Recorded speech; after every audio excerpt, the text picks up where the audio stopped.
On a chilly, overcast day in February 1823, two men worked all day at a job cutting wood. By the time they set out for home, just after 5 o'clock that evening, the winter's biggest storm had descended on the region, coating everything with snow and ice. As the men began the treacherous and long journey towards their respective homes, they stopped at a local store to buy some rum to ease the journey, and then continued on their way. However, just after they had crossed the Old Cove Bridge, one of the men would fatally strike the other with an axe handle in a series of blows to the head, making it one of the area's most sensational crimes and leading to a sensational criminal trial. Hello there, we are on our way to the scene of a violent crime perpetrated by a member of my extended family, and it's a pretty sensational historical case that you probably, most likely, have never heard of before. We're going to go to the scene of the crime and some other sites involved in the case, so come along with me. The town of Kensington, New Hampshire today has around 2,000 inhabitants. In 1822, there were just over 700 people living there. This is a rural community of farms, wetlands, woodlands, and pastures, and agriculture historically was its primary industry. This is a bedroom community where they still celebrate old home days, which pay tribute to their heritage. So it's no exaggeration to say that Kensington was and is a fairly quiet town. Crime of any sort is rare, and violent crime practically unheard of. John Blaisdell was a 30-year-old man who lived in Kensington, New Hampshire. His primary occupation was that of a farmer, but he also took jobs cutting wood, primarily in the off-season, in order to make extra income. John Wadleigh was a 42-year-old man who lived in the neighboring town of Exeter, and who was an acquaintance of John Blaisdell's. They weren't exactly friends, but they did work wood-cutting jobs together. On February 18, 1822, the two men had taken a job cutting wood in nearby Exeter, New Hampshire, and they had worked all day doing this and had stopped working at about 5 o'clock. At that point, a snowstorm had started, which was said to have been the worst storm of the winter. The two men started on their way home. John Wadleigh lived in Exeter in a house not far from the Kensington border, and John Blaisdell lived not far over the border in Kensington. So the two men made their way along the main road that linked Exeter with Kensington, and on their way they stopped into the store of Nathaniel Weeks. While in the store, Mr. Weeks testified the two men drank some rum, but before they left, Mr. Wadleigh had asked Mr. Weeks to fill his 1-pint bottle of rum. They paid and left. Mr. Weeks noted that while they were in his shop, that John Wadleigh had an axe head and that John Blaisdell was carrying an axe handle. The two men left the store and made their way out into the winter storm. As they made their way along the road, trudging through the snow, several witnesses would later testify that they observed the two men, and curiously, each of the witnesses made the point of saying that the men appeared to be sober, which just seems like a really odd thing to say when you're observing someone through your window of your house. How you could possibly tell whether they're sober or not is beyond me. The two men made their way along the road, and eventually they reached the Old Cove Bridge and crossed it. It was here that the men were seen by two different parties standing beside the road. The first party was Mr. Robinson and Mr. Smith, and they were in a sleigh heading in the opposite direction of the two men. They stopped and asked the men directions, and John Blaisdell answered, but Mr. Wadleigh stayed silent. The second party to see the men standing near the bridge by the side of the road was Mr. Brown and Mr. Cheney. Mr. Brown testified that John Blaisdell asked him to take Mr. Wadleigh in his sleigh because he was injured, and since Mr. Brown knew Mr. Wadleigh, he said to him, "Come John, get in. I'm heading past your house and I will give you a ride." And he said that Mr. Wadleigh made no answer, so he asked him a second time, and again no answer. And so he decided that Mr. Wadleigh was not interested in a ride, and they went on their way. It was later determined that where the two men were standing near the Old Cove Bridge probably was the scene of the crime, because alongside the road was found a very, very large pool of blood, and in the snow. Also, the axe head and axe handle were found discarded in the snow alongside the road. So this is the actual scene of the crime. This is where the Old Cove Bridge was located. It took me some time to figure this out. I had to overlay some old maps with new maps and do some Google Earth viewing, etc. You can see here part of the old foundation for the bridge, and there's water on one side, which must be the cove that they were talking about. However, now it's really overgrown with cattails and lily pads, etc. So there isn't much free-flowing water anymore, and you can see here over on the other side, that whole area must have been what was known as the Cove. But this is the site of the bridge, the exact spot where the crime was committed back in 1820. And you can see now we're looking towards Kensington. That's the road that goes between Exeter, New Hampshire and Kensington, and the road that they were walking along on that fateful night. No one can be sure of what actually happened because there were no witnesses to the crime. However, what would become clear is exactly what had caused John Wadleigh's death. Dr. William Perry would later testify that he found a contusion on the right side of the forehead of Mr. Wadleigh. It was the second wound that Dr. Perry found on the right side of Mr. Wadleigh's head, which would ultimately prove fatal. The doctor said that he found a second contusion. This one caused an impression into the skull and a fracture. And this is where all the blood loss and where the damage to Mr. Wadleigh's head was primarily concentrated. So what had happened? What had caused such a fury that somebody would attack Mr. Wadleigh like this? What had happened was anybody's guess, and at that point there was only conjecture. Evidently, the men kept heading towards Kensington along the road. Well over 2 hours later, the two men showed up on the doorstep of the house of Jude Hall, who lived on the Exeter-Kensington line. Now the odd thing was that John Wadleigh's house was a short distance before Jude Hall's house, and so Jude Hall found it strange that the two men had not gone straight there. He said that John Blaisdell looked frightened and asked him to help him take John Wadleigh to his house, as he would not take him there alone for $10. So the two men carried John Wadleigh to his house, and Jude Hall said that he was shuddering from the cold, so he made him a fire, and that John Wadleigh's wife was there. And he claimed that when John Blaisdell tried to help him take off his hat and his scarf, that John Wadleigh recoiled from him. When asked about how John Wadleigh had gotten his injuries, John Blaisdell claimed he had found him on the road and that he had fallen down and been hit by a sleigh. After sitting with John Wadleigh for about 10 minutes, John Blaisdell excused himself and said he had to go take care of his cattle, despite the fact that both Jude Hall and Mrs. Wadleigh had asked him to stay. Mrs. Wadleigh would later testify that after John Blaisdell left, she went and assisted her husband in removing his neckcloth, and that when she did, she saw a tremendous amount of blood and that his head was still bleeding, and that she exclaimed that that couldn't possibly have come from a fall and that somebody must have done it. They then helped John Wadleigh to a bed. A neighbor testified that John Wadleigh's son had come and asked him to go get the doctor, and then when the neighbor went to the doctor assumed that it was a case of intoxication, and he didn't go right over. The doctor said that someone came again for him the next morning, and that when the doctor finally did go over to Wadleigh's house, he found him dead. Now imagine, if you will, in the early morning hours of February 19, 1822, as word began to spread that one of its residents was suspected of bludgeoning a man to death, what an alarmed and furious reaction this must have caused among the townspeople. The alarm spread, and soon a posse of citizens set off to apprehend the suspect. So we're here in front of the old Union Meeting House. That's what they called the old Protestant churches that you see in the center of New England towns, the old typical white church, because they were also used for like town meetings and other municipal functions.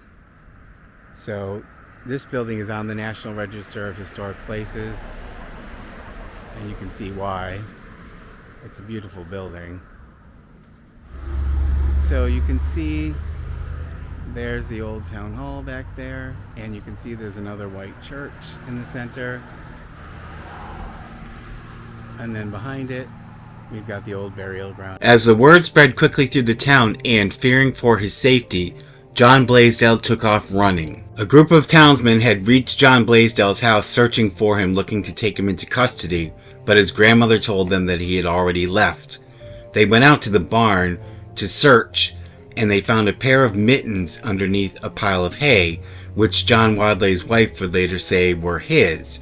Now, why they went and searched in this exact spot is a mystery to anyone, because there doesn't seem to have been any probable cause for it, and so there was some question later about whether evidence had been planted. Anyways, John Blaisdell had taken off, and the group followed his tracks in the snow 45 miles. They finally caught up with him about 6 miles outside of Exeter, and he submitted to being taken into custody without any fight.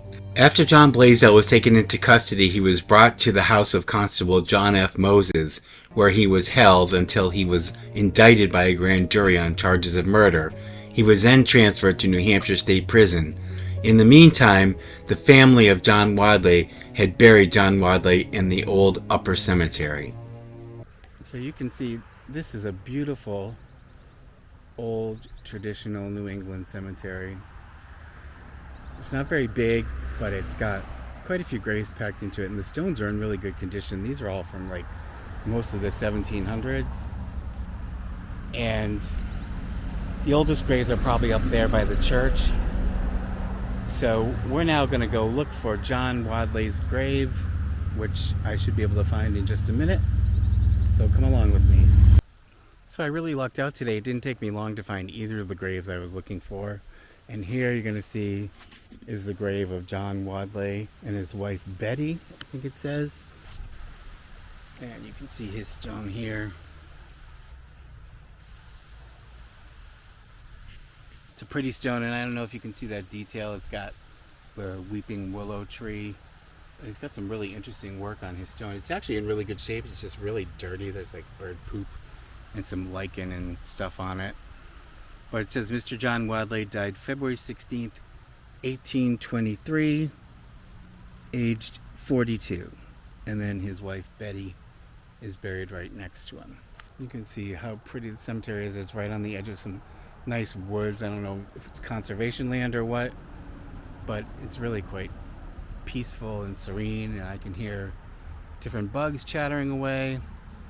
But anyway, so that is John Wadleigh's grave. We're sorry that you had such a tough end, and especially at the hands of one of my relatives, allegedly. So rest in peace. I feel bad for that. John Blaisdell was both arraigned and indicted on that same day, the 19th of February in 1822, at the old courthouse in Portsmouth, New Hampshire. And what the grand jury had to say was that John Blaisdell of Kensington, not having the fear of God before his eyes, but being moved and seduced by the instigation of the devil, on the 18th day of February in the year of our Lord 1822, with force and arms at Exeter, and upon one John Wadleigh late of Exeter aforesaid, then and there being feloniously, wilfully, and of his malice aforethought, did make an assault, and that he the said John Blaisdell, with a certain large stick of the value of 10 cents, which he the said John Blaisdell, in his right hand then and there had and held him, the said John Wadleigh in, and upon the left side of the head near the temple of the said John Wadleigh, then and there with force in arms, feloniously, wilfully, and of his malice aforethought, did strike, penetrate, and wound, giving unto him the said John Wadleigh one mortal wound, the length of 3 inches, the depth of 1 inch, and of the breadth of 1 inch, of which mortal wound John Wadleigh died the 19th day of February. Now, of course, John Blaisdell pleaded not guilty. His version of events was that after they had left the store after buying the rum, that he had some business to attend to, and that he had left John Wadleigh to continue on alone, and that he had later found him lying near the Old Cove Bridge, and that what had happened was John Wadleigh had fallen down and had been hit by a sleigh. Although he did later admit to having thrown both the axe head and the axe handle over the fence near the bridge, and that's where they were later recovered. However, he did not confess to having murdered John Wadleigh. So the trial commenced on September 24th, 1822 in the court at Exeter, New Hampshire. John Blaisdell was very fortunate that his counsel, Ichabod Bartlett, was a very skilled attorney and orator, and he later would go on to become a member of the House of Representatives. But all the witnesses were called, and the one thing that was not clear at the outset was what the motive could possibly be. So witnesses testified that they saw the men at the store purchasing the rum. Witnesses testified also that they saw the 2 men walking along the road. Then we had the witnesses in the sleighs who testified that they had stopped and spoken to the men at the bridge. And then there was the testimony of Jude Hall and Mrs. Wadleigh. And basically, The testimony was kind of conflicting because on cross-examination, people changed their stories. Like at one point, people said, oh, they weren't inebriated, and then others said, oh, they were acting in a friendly manner, meaning that, oh, they'd had something to drink, and the store owner even later admitted that he had served them alcohol in addition to them purchasing it. And then there was the question of, well, what the motivation could be, and someone had testified that they had gone to see John Blaisdell and his brother, and that John Wadleigh was present, and he had asked if they would go and haul some wood for him, and that John Wadleigh had made a bid before the brothers could answer, and that John Wadleigh had gotten the job. And there were some allegations that, well, John Blaisdell was pissed off because John Wadleigh had stolen the job from him, and Jude Hall had claimed, and I don't even think this was true, to be honest with you, of all the stuff I've read, that John Blaisdell said he was going to get him for taking the job away. But then the person who actually gave the job to John Wadleigh testified that there was no such animosity, that John Blaisdell and his brother did not want the job, and so John Wadleigh had taken it. So it was very confusing. It was really unclear that there was ever any actual motivation, and we'll never know at this point what really transpired at the bridge. It could have been an accident, although I seriously doubt it based on the testimony of the doctor and the shape and size of the wounds, etc.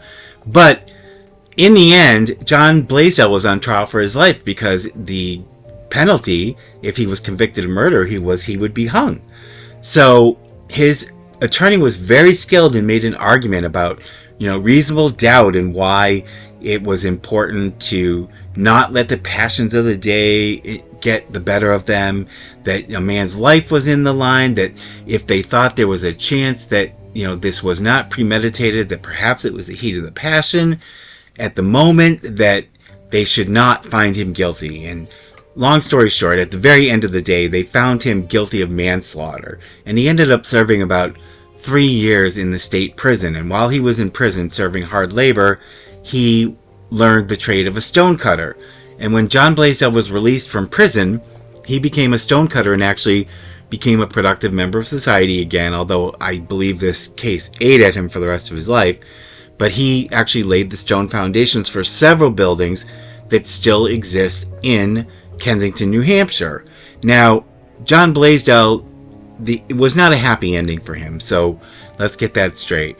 He apparently had a severe problem with alcohol, and that would ultimately cost him his own premature death. Sadly, on the evening of January 24th, 1859, John Blaisdell had been out drinking. His own house was about 150 yards behind what is today the Grange, which at the time was an old Christian church, for which John Blaisdell had actually laid the granite foundation. And for some reason, God only knows why, maybe he didn't want to face his wife, instead of continuing to his house, he knew that there was a crawl space that he had left between the granite at the back of the church, and he crawled in there, and the next day they found him frozen to death. So a very tragic ending. And what's even stranger is, not only was his house behind the church, but his grave is literally a stone's throw to the right of the church. You can even see it when you're standing right next to the church. So he died and was buried and lived all in that little triangle there. So guys, I'm standing in front of what used to be a Christian church, but for well over 100 years now has been known as the Grange. And it was this building that John Blaisdell laid the stone foundation for, because while he was in prison, he learned how to become a stone cutter.